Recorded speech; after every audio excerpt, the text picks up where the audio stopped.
Hey guys, thanks for signing in today or clicking on and joining me. I believe that if you clicked on this message, then the divine has inspired your heart in some way, that there is something in here that you need to hear that will encourage you, inspire you, maybe even challenge you. Just open your mind and your heart to new things. So what's been on my heart, what's been on my heart is just all the things going on right now in society. And a lot of times the religious community, I don't want to say religious because I'm not really religious, or many of us aren't religious, but we are spiritual. We are seeking to connect with the divine, with the creator, with Mother Gaia, with the planet, with Buddha, even with Christ, Yeshua, with many different energies, and many of us here, at least on my energy level, are seeking to better ourselves, are seeking to bring unity and peace and love and transformation into the world. And so one of the songs that's been on my mind just constantly for over like about 2 months is the Beatles' Revolution. And we all know it. It says, so you say you want a revolution, well, we all want to change the world. And it says, we talk about destruction. You say you have a solution. You say you have a real solution. You want money for people with minds that hate. Well, you're going to have to wait. And so often that's true when we look towards our political society, our political construct. Many of the options we feel we have are avenues of hate. And you look at just all the things going on throughout the world, really, but especially in our North America political environment, and there's a lot of hate going on right now. There's a lot of hate based on color, based on who believes they belong in these lands and don't. My personal opinion, these lands were stolen, and you can't have immigrants on stolen land, but anyway, and so often in spiritual communities, people tell you, well, yes, you need to get close to the divine, leave all that noise and all that angst and all that other kind of stuff for other people who are on a lower level than you. And the reality is that we come here in a world of duality that has dark and that has light, and we do strive to ascend to the higher vibrations, and many of us are already very high vibing people. But within that, we are not here to have one without the other. We are here to encompass both. And a true, when we are truly grounded and in our high vibration, we are able to walk through the darkness. We are able to face the darkness. We are able to shine light into the darkness. And we don't always just need to surround ourselves with the light, because we are the light and we bring the light, and we are meant to shine the light, and we are meant to expose darkness and bring light to it. And the divine has put on my heart that just to encourage those of us who walk in light, and that it's time for us to shine, to stop hiding those lanterns under, I think the New Testament talks about hiding the lantern under a bowl. It's like, put it on a hill, put it in your windows, shine it, carry the flashlight at night, but also in the daylight, things that are quote unquote supposed to be light. We need to stand up for what is right and how we live. We don't need to be aggressive about it. We don't need to be confrontative. Sometimes a little bit of confrontation is okay, but we don't necessarily need to go around with a chip on our shoulder. But we do need to be the people who say, you cannot do these things and think it is okay. You cannot treat my neighbor like that. Like, I'm going to love my neighbor. I'm going to love the planet. I'm going to make decisions that make the world a better place, that stops stripping resources from the land, and live consciously. And we don't need to do that in a bubble. We don't need to do that by ignoring everything that is around us and just staying in our little closed environment. I used to be part of a ministry, a really large ministry that has many churches around the world, really. And it was great. A lot of amazing, wonderful people that I still love, that I'm still have affection to.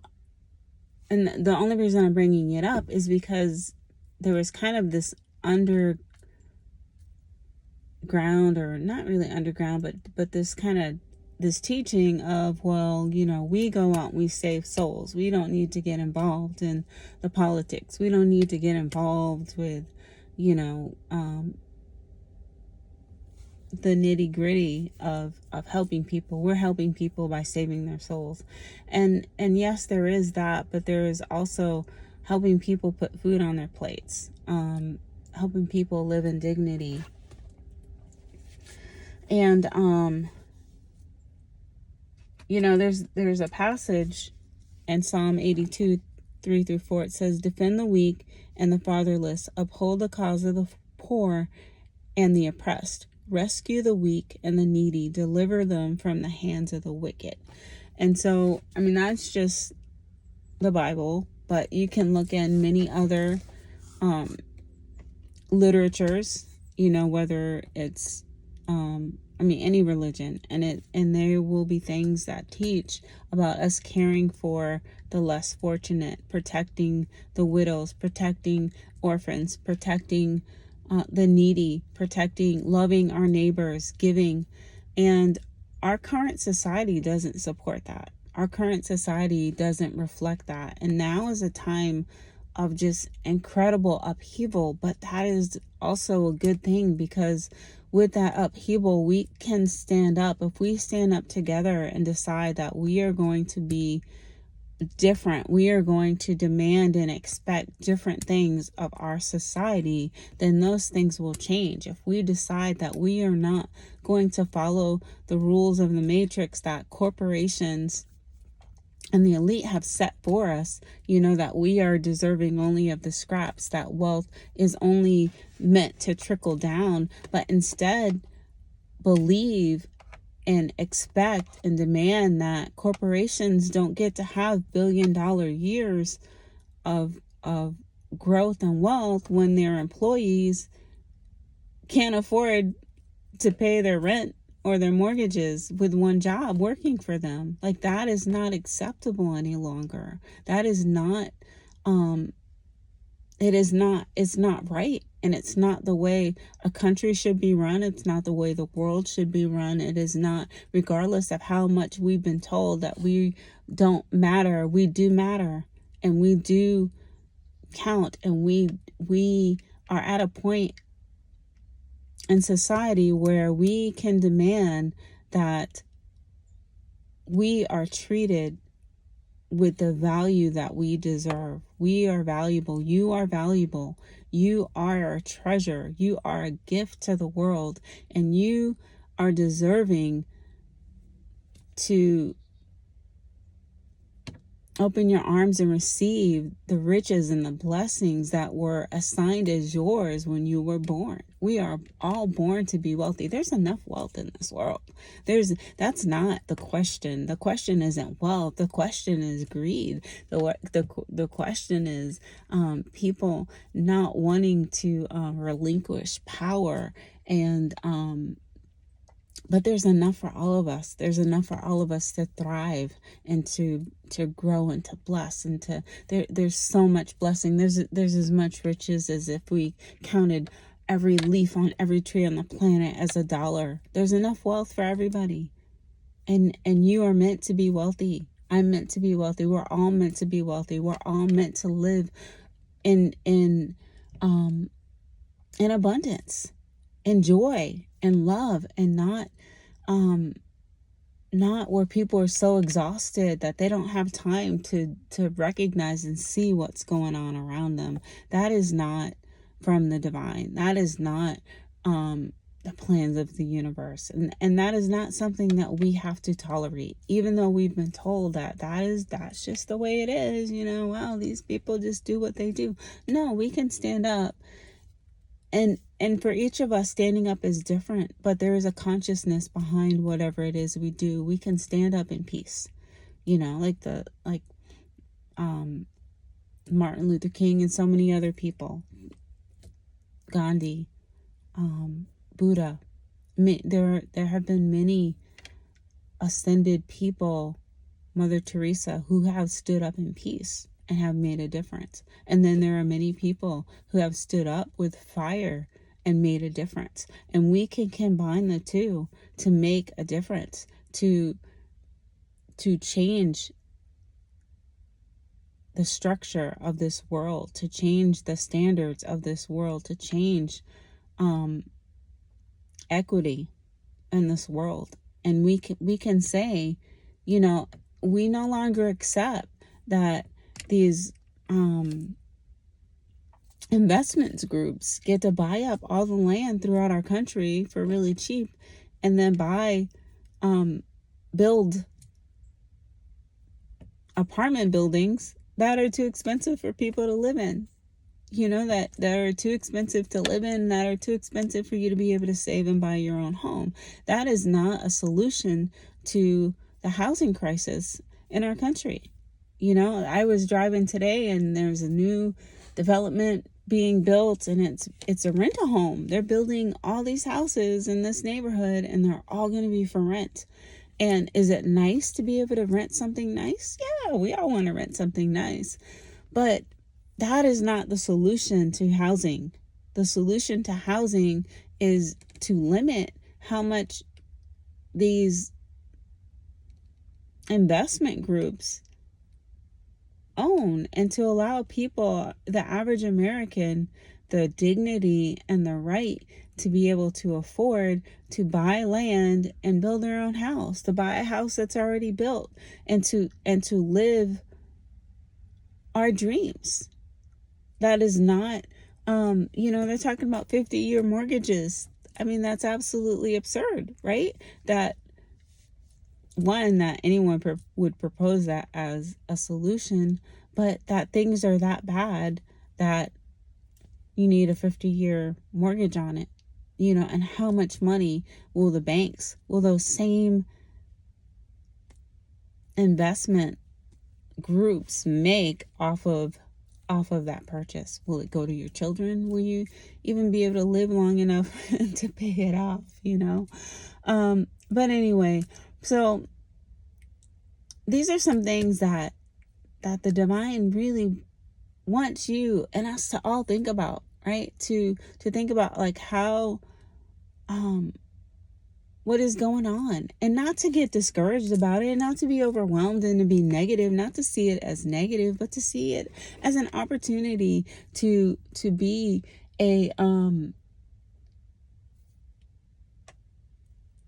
channel for change, to be someone that helps and inspires change and makes the world better. That are we going to leave the world better than we received it?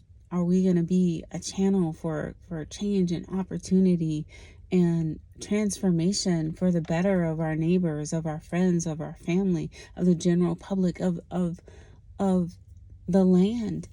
And this may seem like off point, but there's so much research done on how much healthier we are as humans when we listen to birds singing for 10, 15 minutes a day.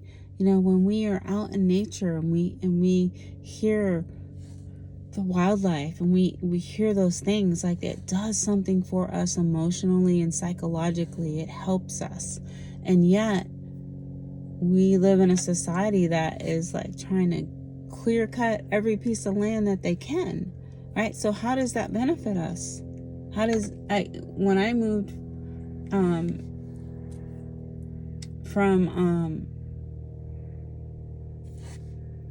I moved from Maine down here, and I assumed that, you know, things were kind of similar, but to see how just how small the lot sizes are with new homes, you just go, oh, but there's so much land. Why would the lot sizes be so small? Like, you can't even not see your neighbor in most of these developments. You don't even have trees in between you. Like, why would that be? And it's because people, our needs and our wants and what is healthy for us and what's healthy for our societies and what's healthy for our neighborhoods and what's healthy for our children and what's healthy for the land is not considered. The only thing that is considered is how much can the top person make, how much money can be made. And money is not bad, and I am by no means saying money is bad and people shouldn't want to have their piece of the pie. My point is, everybody can have the piece of the pie. The pie is huge, and there's enough to feed everybody generously. But when we hoard things, and when we just hold things back, and we build things in a way that doesn't benefit everybody, at some point we, as people, as friends and families and neighbors and a nation, have to stand up and say, you know what? No, this isn't right. Because obviously some of the people that we have elected that should be shepherding these things and watching out for us and voicing things for us aren't doing their job. And it's time that we say, you know, this is what we want, and this is what we expect, and this is what we deserve, and this is the power that is claimed that we have, and so we are going to exercise this power to have the world benefit us. So what do we need for that? We need to be willing to stand up and to speak and to love, to speak in love. We don't need to be aggressive or angry or anything like that. But aware helps. Aware is the beginning, right? Involved, and empowered. You are empowered. We are empowered. I am empowered. We're all empowered to make a difference. We can make a difference when we decide that we're important enough, and you are important enough. You're important enough to hear birds singing so that you can have better mental health. We all are, right? So I'm just going to pull a couple of cards and see if there's anything that the Divine would like to say through the cards. I'm just going to pull a couple. I have these wisdom cards. I'm going to pull one from there. I have the Guardian Night Tarot, and then I have messages of a cosmic oracle. So I'm going to pull and see if there's anything the Divine would like to say specifically to encourage you, to inspire you in relation to this or something else. So we're going to just pull a card.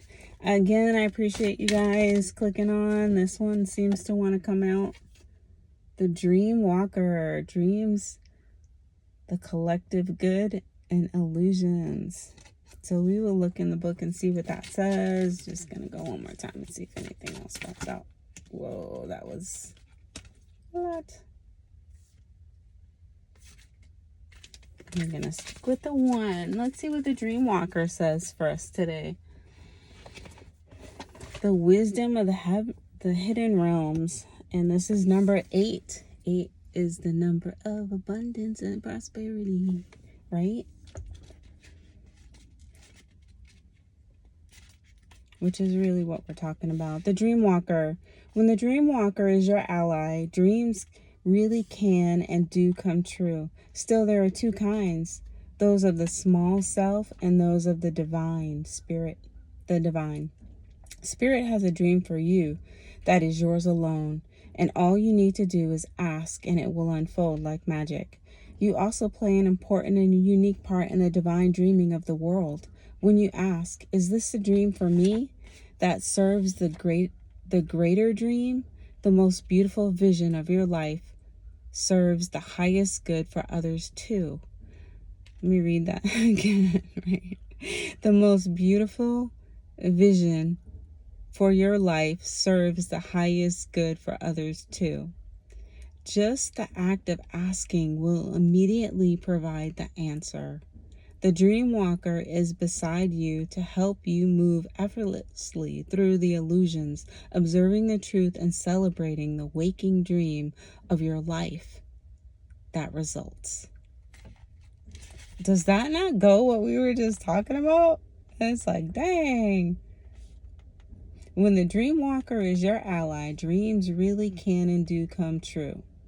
Still, there are two kinds, those of the small self and those of the divine. Spirit has a dream for you that is yours alone, and all you need to do is ask, and it will unfold like magic. You also play an important and unique part in the divine dreaming of the world. You also play an important and unique part in the divine dreaming of the world. When you ask, is this dream for me that serves the greater dream, meaning the greatest good for all? The most beautiful vision for your life serves the highest good for others too. Just the act of asking will immediately provide the answer, right? The dream walker. You are the dream walker. We are the dream walkers. Everyone is a dream walker. And our lives matter.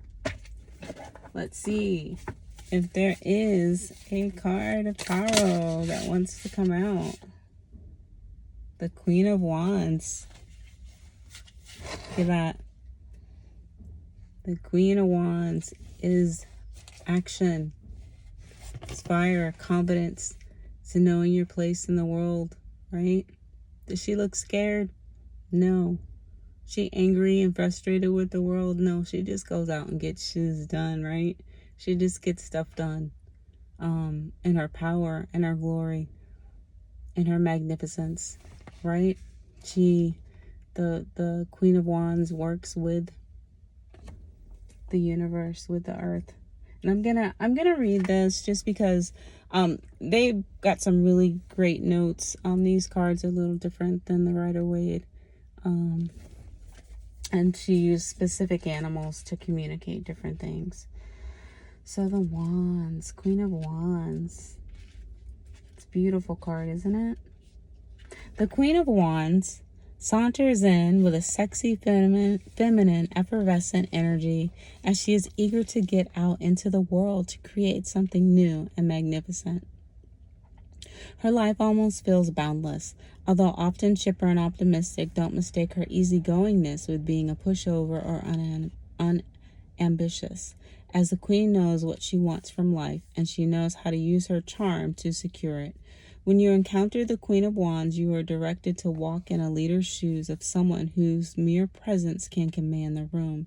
This is a woman or person whose undying, upbeat spirit brings a team together with passion and enthusiasm. It is the Queen of Wands who sees the potential in every person and situation has a knack for drawing out the best in each. When you hold this card in your hand, ask yourself if you are seeing the situation from the Queen of Wands position. Are you able to find the good or the potential just waiting to be discovered? Are you focusing on what is working rather than the flaws? Is your health and well-being a priority? When you need a boost to your self-esteem, when you need to feel powerful and in command, call on the lioness to help you roar. If you are uncertain and you feel uneasy about taking the lead, you need a boost of energy, or to rally a team, call upon the lioness for her fearlessness and passion, right? So it's time right now in our society for us to step into the lioness's power, right? For us to lead, right? We don't need to roar and the lioness isn't super aggressive. She just gets stuff done, right? So it's time for us to stand in that power and that glory and that honor that we have, and to make a difference in our world.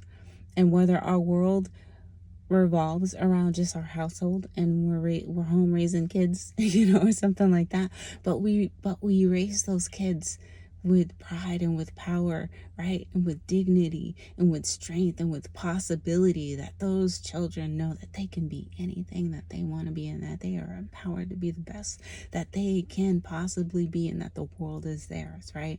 Or whether we impact and we're a leader at our job, or we're a leader in the community, but we inspire people by who we are to see the world in a better way, and to make better choices, and to make a difference in the world, right? That we call for unity and equity, right? But this is perfect too. And I just have one more message of the cosmic oracles, right? To see what there's inspiration for us. So I do hope that something has inspired you. 3 of these fell out. Let's see.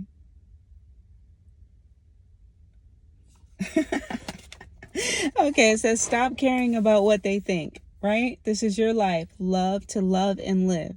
So in order for us to make a difference, right, we got to stop caring what other people think about us, and know and embrace that this is our life to love and to live. The next one says, give your inner critique a vacation day. Be kind to yourself. Love yourself. You're awesome. You got this. You got this, right? You are awesome. You got this. Be kind to yourself. And when we're kind to ourselves, it gives us the confidence to speak up more, to be a bright light, even in quiet ways, but to shine and to be ourselves, and to allow ourselves to take up space, right? Take up space, take up space, take up space, take up space, because you're awesome.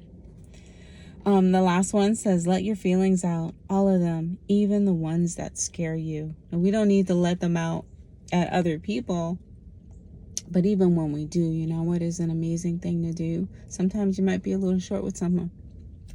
Just go back and say, you know what? I was feeling a lot and I was a little edgy with you. Forgive me for that. It's okay. It's okay.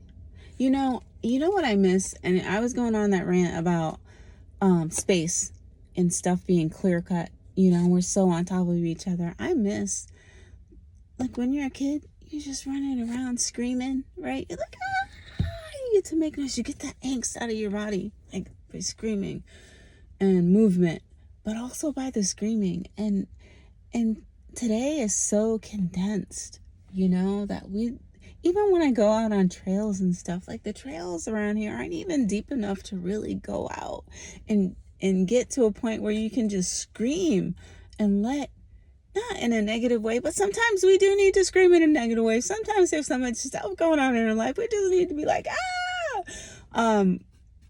but I miss that. And so sometimes what I will do is, when I feel pent up, I will drive in my car. If I'm driving to work, I don't do it here, because most of the time I drive to work through the city instead of the highway that loops around. But sometimes I'll go on the highway and loop around, and I will just scream on the way. I'll just scream at the top of my lungs, because it's a good release. So anyway, know that you are loved, that you are important, that you are needed to make a difference, and that you matter, that the world matters, that our neighbors matter, that we can make a difference in this world, and this is just a great opportunity and time right now to change the trajectory of how our governments and how our societies run and focus, and that we can make the change from corporations first to people first. We can make the change from incorporating our spirituality and our connection with the divine into our daily lives. That has not just the ethereal, but it also has the physical impact and change. in our lives and in the lives of those we love and those around us. So thank you for joining me. I really appreciate it. I really love you. Please drop me a line, a comment in the bottom, and let me know if there's anything that inspired you, that anything motivated you and got you thinking. Hit the like button, subscribe, and let's see. This is a channel where I intend to allow the divine to move through me to talk about a lot of things, and I know there's so many things that we don't like to talk about. We don't like to talk about religion. We don't like to talk about politics. We don't like to talk about race. We don't like to talk about a lot. But you know what? We live in the world. We are a part of the world. And so these things impact us. So let's talk about them. Let's talk about them with light, with love, with lightness, with seriousness, with truth, right? With transformation in mind. I love you and I appreciate your time. Thank you.